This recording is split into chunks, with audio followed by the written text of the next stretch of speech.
First of all, thank you for having us back. No, the kids are really excited to show you what we've done instead of just talking about it. So these are our talking heads for the team, but also this is our captain, Logan Wood. This is Emma Yost, and this is Riley Powell. So we have our captain. She's electrical. They all do strategy. Every kid is involved with everything, but they have a primary role on the team. And when they're filling a different role, somebody else will fill in on that role. We have about 20 students that'll be competing this year against 42 other teams from across the United States. We've been very successful since day one. We started winning national championships in 2016 with the car and the knowledge that was gained. So as you hear from these students, just keep this in mind that these students have been imparted knowledge from the students before them, and these students will impart their knowledge to the students that will come after them. We always put everything into a big book that's left for the students. So it's like they're building their own textbook or information book that's left for the students so that they can learn and build upon that. So all the successes that this team has been built upon the very first students that started off with me in 2010, and then we had our first car built in 2012. And they're going to show you the first car and kind of some iterations of what we've done and how we built upon the program. But I'm going to go ahead and turn this over to Logan, and then he is going to, all three of them are going to talk and do this presentation.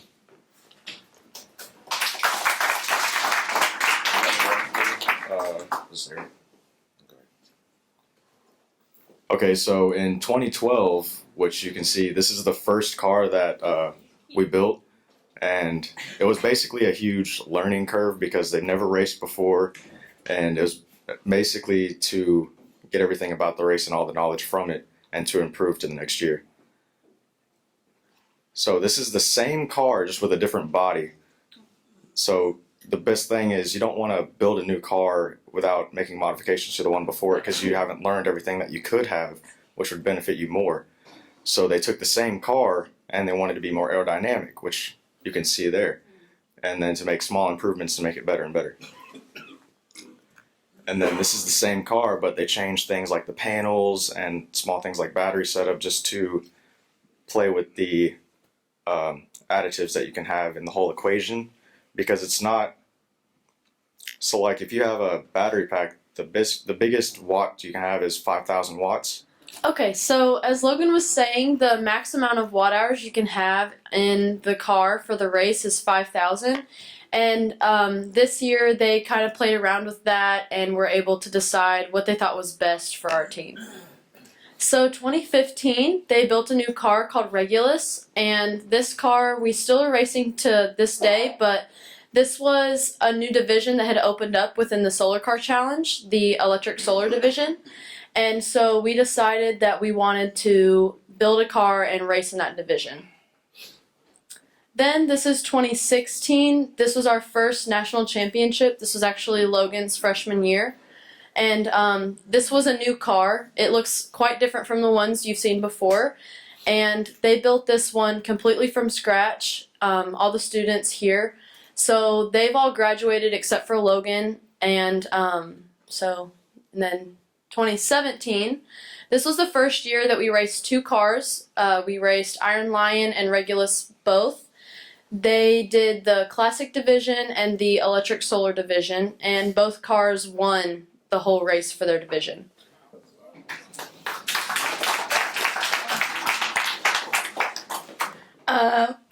Sorry. Iron Lion covered 555 miles and its top speed was 60 miles per hour. Regulus covered 562.5 miles per hour and its top speed was 55 miles per hour. Alright, so basically this right here shows how engineering really changes the game. So normally changing out a battery takes a really long time with this, like something like this, but this, I mean, it's super quick. There were people telling us that they couldn't beat us solely because of how fast we could do this. I mean, people were getting water. Sorry, I get excited.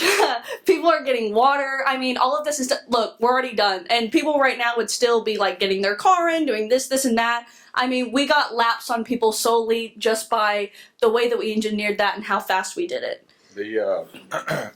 the difference in the amount of time that it takes, the fastest team behind us changing their battery took about 2 minutes. The fastest that we ever did that was in 12 seconds. So every time, if it takes a team 2 minutes, we could get a lap in about 1:53 to 1:45 seconds. So every time that the kids changed the battery, we gained a lap on them. And so those other teams were trying to run to make up the time, and they finally just threw their hands up. They said, there's no way we can beat you unless you break down. And that's when we were like, wow, engineering really changed the game as far as what these students did. And that was one of our former students that's not here, he's graduated. He spent, I thought, what was taking forever to design that system. He went through 3 prototypes, and then finally he got it together. And I'm glad I stopped riding him, because when he got the final product done, it was so smooth as far as how well, and that battery pack weighs 145 pounds. So they got it to where they could change it out in about 12 seconds. The slowest we saw was 18. So that's quick. That's real quick. There you go. Thanks. I think there's a slide before that. Is there not? Oh, okay, never mind. I was confused. Okay, so this is called scrutineering. It's a process. It's like where they scrutinize your car to make sure that it's safe for travel and stuff like that. You have to go through multiple things, electrical checks, mechanical checks. One of the things you have to do is called a tilt and turn. They tilt your car, or we tilt our car 15 degrees, and to make sure that it can handle that kind of substantial pressure on the car, make sure it doesn't, break or anything like that. Also, there's slalom and egress. You go through these turns, and you have to be able to get out of your car, turn it off safely within 15 seconds, just in case of a fire or anything like that. They want to make sure you can do all of those things. This was past summer 2018. We were national champions in our veteran classic division. This was my freshman year. This was my first year doing it. We, like I said, we're in the veteran classic divisions. There's multiple divisions. There's electrical, veteran classic, and advanced. Thank you. And advanced. We are trying to get into advanced next year. This is us driving our last few miles on the race. We are going 55 miles per hour. That was the speed limit. So that car right there is Scout. They look for traffic, and also media is in that car. Above that, or you're going to see it in a second, is our garage portable thing. We put it in there. We put it in there for if there's any kind of thunderstorms or anything like that, and attached to that is support. The support vehicle has the judge, it has the flagger, and it has the judge liaison. That is our car right there. That is Logan driving in the car. And above that is, in front of him, you can't see it on here, is the lead vehicle. They look for topography, and also they do strategy. So strategy is really important. Like, it's one of the most, obviously, mechanical, electrical stuff is important, but strategy is really important. You could give a really good car to someone who had no idea what they were doing, and they would get last place every single time, but you use strategy and you can do just about whatever you need. Yeah. This year's race will be at Texas Motor Speedway. I don't think I mentioned this. We went to Palmdale, California. We went from Texas Motor Speedway to Palmdale, California in I would say it was 5 days, something like that. 6 days. 6 days. It was really cool. And this year, we are going around Texas Motor Speedway July 15th through the 18th. It's completely free, and it's really cool to look at. So I advise you guys to go if you want, Thank you. 3 days around the drive? Yeah. Yes. Yeah. 4 days. 4 days. Yeah. It was fun. Just say this. So if any of you would like to come out during that time, it's completely free, and parking is on the infield. So you would actually drive in to where people pay the big money during NASCAR to get those infield tickets. You would drive in there and park, and then you get to walk around and see all the cars from all over the United States, or possibly from another country. It is the coolest car show you'll ever see, because every single car is built by students by hand, just going through the process of figuring out, scratching their head, I don't know. We've all been there where we don't know what to do, and then we research and research. This past fall, their semester exam project was to figure out how to build the lithium ion battery pack. And these are battery packs that are built on the college level. So right now there's a car in the progress that is a college level solar car that's going to be built. Right now we're doing all of the other components that we can put on this car and test before they go into the new body. The new body will be a carbon fiber body with integrated solar panels, a hub motor where it's an in-wheel motor, and a custom lithium-ion battery pack. To give you just an idea of the advantage of that, our current battery pack weighs 204 pounds, and it's about 3,612 watt hours. The new battery pack will be 4,028 watt hours, and it's going to weigh about 35 pounds. So you're killing that much weight. That's like adding nitrous to a gas vehicle. So, if you have any questions, I'm going to let these kids field those. Here you go. Sorry. You I'm so sorry. Yeah. What were you gonna say? your solar array is monstrous. How long and wide is it, and how do you keep it from affecting your aerodynamics? That'd be a you question. Okay. So our solar panels, as you did see on the car, are quite substantial. The max length you can have in the race is 5 meters, and that's about how long our panels are. The car, it kind of varies in different spots of the car, but the panels are approximately 5 meters long. And then the max width you can have is, I believe, 1.8 meters. And we try and take up as much space as we can. We're right under that limit. But if you think, I mean, they're quite big, but it helps us get all the power and everything we need. Well, is there lift involved in the panels? There is, Weight off? yes. So if you think about like an airplane wing, you can think about lift and how with the wind and aerodynamics, you can have a sort of effect of lifting the car off the ground. And we do have a little bit of that with our panels, and it helps relieve a little bit of the weight as we're driving. What happens if it's a really cloudy day? Well, that's a bad day for us. Yeah. We typically just kind of push as hard as we can while the sun's out. So we did have a testing day early last spring, and we had some pretty nasty weather, but in the morning it was really nice. So we just hit it as hard as we could then, and then we're able to pack up by the afternoon. How long does it take to recharge a battery? Let's see. Around two-ish hours. So. Yes. You said you went 55 miles an hour because that was the speed limit. Yes. You get flagged if you go 60 miles an hour? Yeah. That.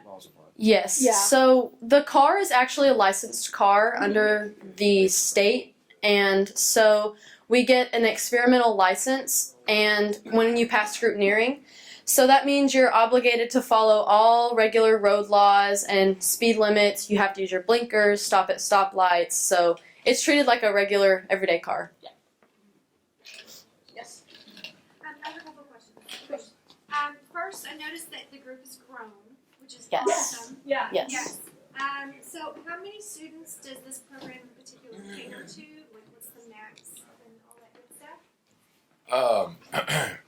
So the way that I have it set up at the school is anybody can. I have the class 4th and 8th period, so as many students that we can fit in that class appropriately, that the students that are interested in taking it can get in that class. Throughout that class, we've had about 40 to 45 students.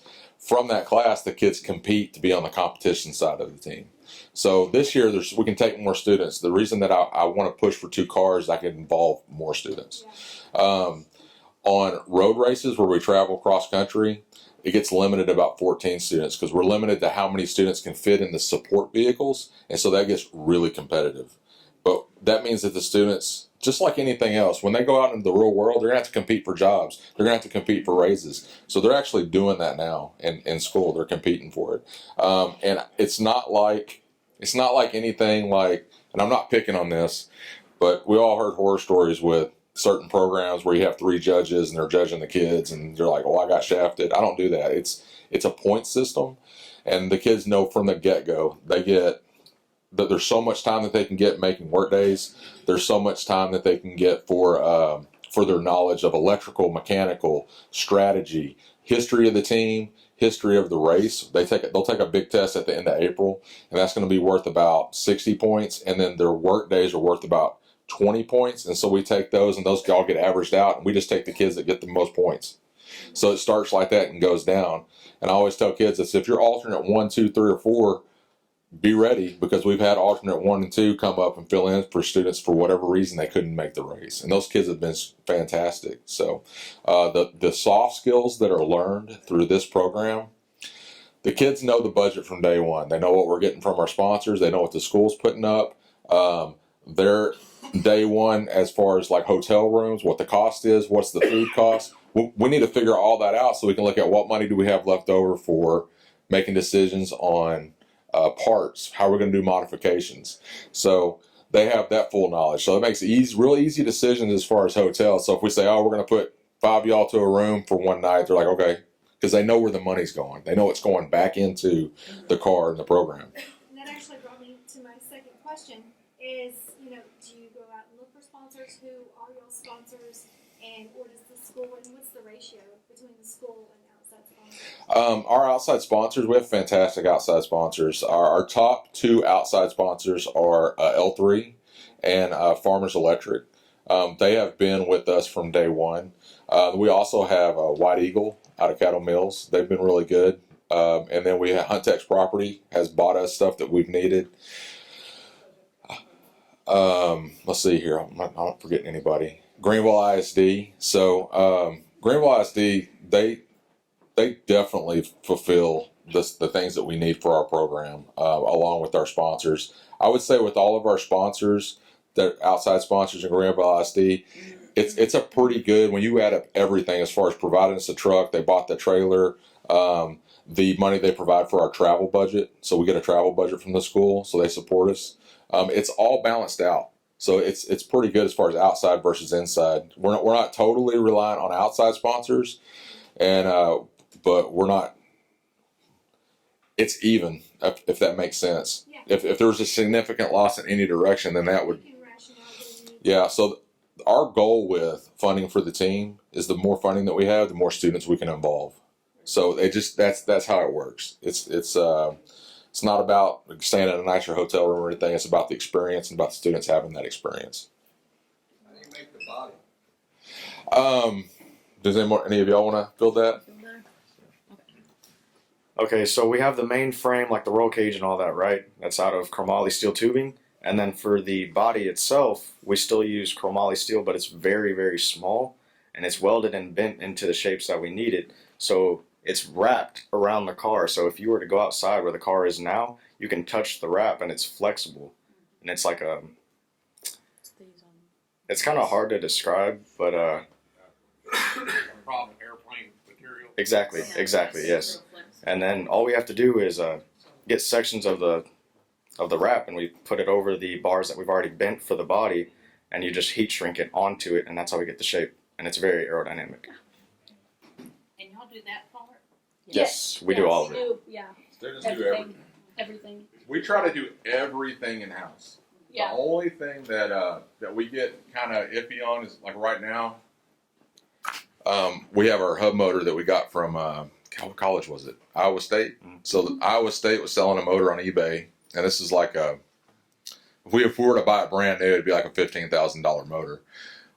This guy had it on eBay for $1,250, and the team, I said, hey, this is like rolling the dice. We don't know if it's going to work. Do y'all want to roll the dice on it? They're like, yes. The cost benefit that we did on it was worth it. We got the motor, and then we were doing some research, and we found an old solar car team from San Antonio that had 2 motor controllers, and they said just come get them. So me and another sponsor rode down there, picked them up, came back the next day, and then we sat down and we found the manuals online, and we sat there and just reverse engineered how it all went together because all the wires were cut, and we got it running. And so it's running. We reconditioned all the windings on it, and right now we're waiting to hear from Texas Tech to see if maybe we have one of their motors, because they're going to give it away, and we filled out an application for that. So we're always working to find the best way to stretch our dollar, because there is a motor that we plan on getting in the future once the car's built. It's from Japan. Mitsuba makes it, and it's the motor that all of the college level teams are running right now. and so it's highly efficient. It's a cool motor, but we know that it's going to take a while to get there, and so we're not going to spend all our money just on a motor. We're going to do the things that are fiscally responsible for our team. Will your car beat some of the college level? I believe that our car would beat some of the college levels. Yes, ma'am. The motor that we're wanting to get from Mitsubishi is $25,000. That's the motor, the wheels, and the controller for it. But this motor has some special functions that allow it to have kind of like a paddle shift effect, where you can shift up and down through low and high speed. Yes, sir. I have two questions. How is the car ventilated? Like, is the AC tripping, or and then how loud is it? Oh, there. That's your question. Okay, so there's no AC in it. It doesn't bother me. It does get a little hot from time to time, but whenever you're racing, you don't care about it too much because you're willing to put in for it. But we have personal fans that are in there, and we have those running most of the time. And then, what was your other question? It does get pretty loud in there, but we also have a headset that's noise canceling, so it takes a lot of the sound out, and we'll be talking to the teams the entire time back and forth about strategy.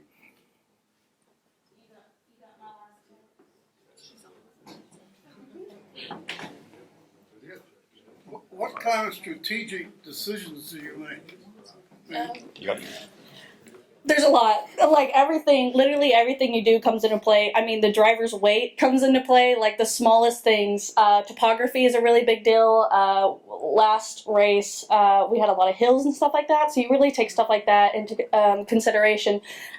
We have this paper, and I mean, the whole day is planned out by the second. Like, it's all 9:05, this, and that. It's all completely planned out. We look at the weather. We look at how the car is actually doing, you know. I mean, everything comes into play. Does one car ever pass another car on a race? Yes, that's a thing. I bet that's Yeah. Well, I'm going to answer that. Okay. When you saw the support vehicle, the vehicle directly behind the solar car, I drive that vehicle. Mr. Cronky drives the one we call Scout, and then if any of y'all have had catering up at the school, Chef, he's also my brother-in-law. He's our strategy guy. So, man, if you got family that works close, you got to suck them in and bring them into what you're doing. It's kind of hard for them to say no when you're sitting across the table from them at Christmas. But those, I'm going to tell you right now, those two guys, George Cronky and Lucas Kiowski, this program would be. I don't know how I would do it without them. They have been committed with me from day one, and they put up so much time with their own programs, and to come over and help with this. That's what really makes this happen for the students, is us being available for them. I think I just didn't even answer the original question. What was that? passing. Oh, passing. Yes. Okay. So,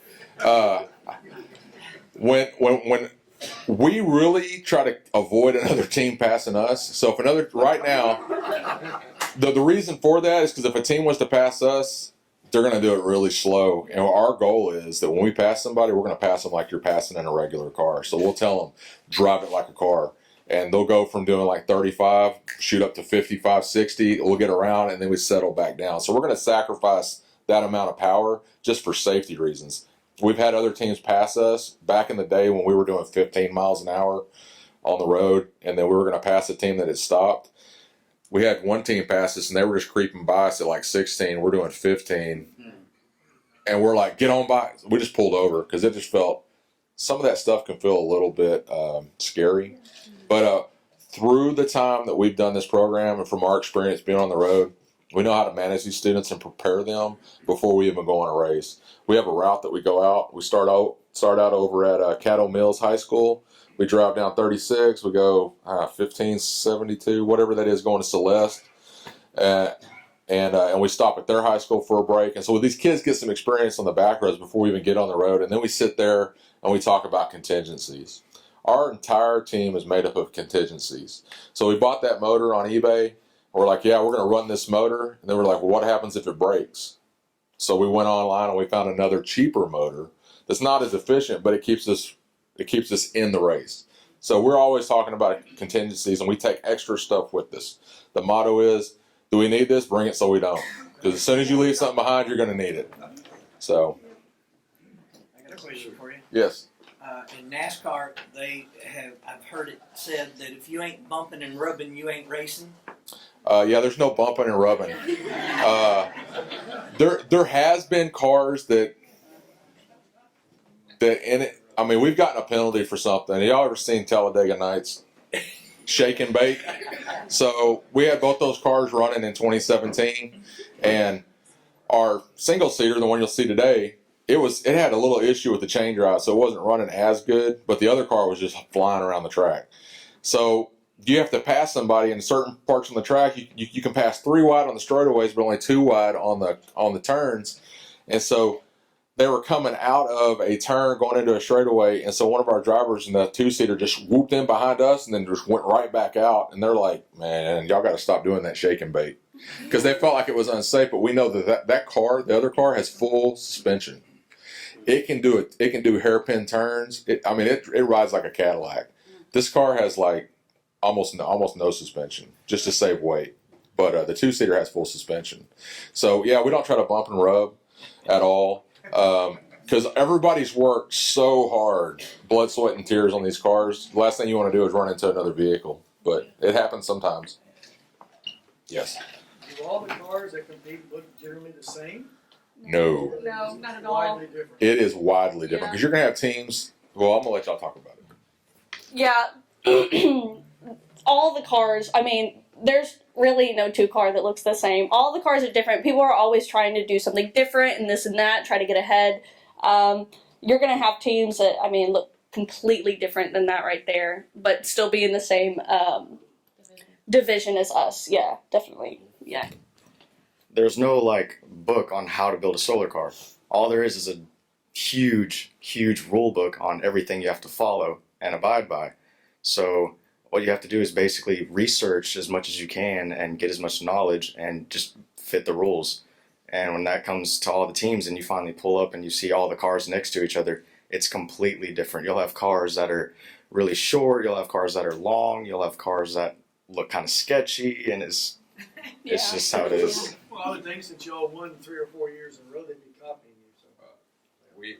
We've had some flattery for sure. Yeah. And I'll tell you one other thing. They do big workshops for solar car, and so I've been gracious enough to have them ask me, and I've been really flattered by this. We do a really good job as far as researching where to get parts because there is no kit. And so the race has asked us to come bring our car, and then for me to present on like, here's where you should look for your parts. And we've compiled a big list.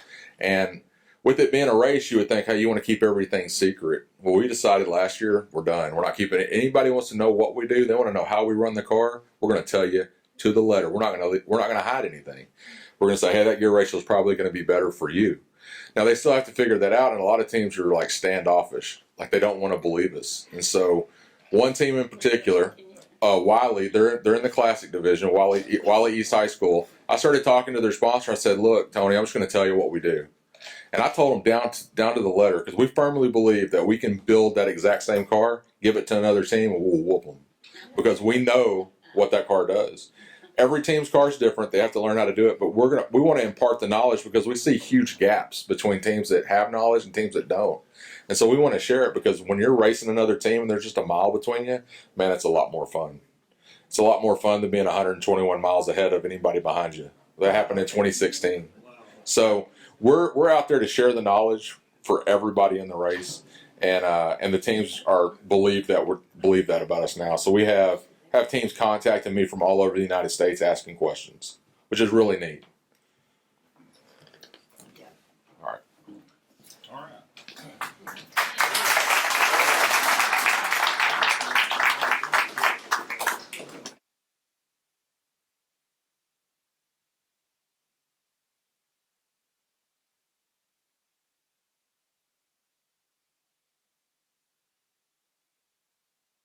Hi, my name is Riley Powell. I'm a sophomore in high school. Hi, my name's Emma Yost, and I'm a junior. Hi, my name is Logan Wood, and I'm a senior. Here you go. So this is the cockpit of the car. This is where the driver sits and drives the car. There is a lot of different instruments. We have our amp meter, speedometer, and GPS. We have backup cameras instead of review mirrors. We also have a horn, blinkers, and a steering wheel. And then we also have part of our MPPT that reads off all the different power and everything that we're using and what we all have left. In this panel, we have our battery pack, and we have 4 lead-acid batteries. It's 48 volts. And then on top, inside, there's also a toolbox that holds our supplementary battery pack, which powers all the tools and instruments inside the cockpit. Also behind here, we have what's called a multi-point power tracker, and it converts sunlight into energy we can use in the batteries. And it also helps us regulate how many amps and how much power that we're using and what all we can see during the race. So in this access panel, this is where we can see everything. Like we have our motor, sprocket, wheels, and motor controllers back here. This is where we can access anything if we need to make any adjustments or just check on how everything's running. So in this access panel, we have all of our batteries and all of our different instruments that we can see how much power we're using. So in this toolbox on top, this is our supplementary battery, and this runs our things like our speedometer, horn, and all of our different supplementary systems. Then in the lower black box are our main battery pack, and that's what runs the things like the motor controllers, the MPPT, and the wheels itself. It runs our motor. As you can see, we have a seat for the driver and all of our different instruments on the dashboard. Things like steering wheel, cameras, blinkers, speedometer, and GPS. We also have an amp meter, which reads off how much power we're using. Then, as you can see on the far side on that black panel, that's what's called a fuse box, and that's all of our different inputs and outputs for all of our different systems. So we have 4 different fairing panels, which cover up our steering systems inside the front wheels. We have spacers, shafts, all kinds of different things that we've machined ourselves to help run our car the best way that we think possible. So the front wheels we had over the summer, we don't have them on currently, but we're actually sponsored by Goodyear, and they're racing tires that we were able to have, and so it's pretty awesome just the different things that we can experience and test out on our car. This video has been brought to you by GEUS 34. GEUS is your community-owned provider of electric, internet, cable TV, and true local programming.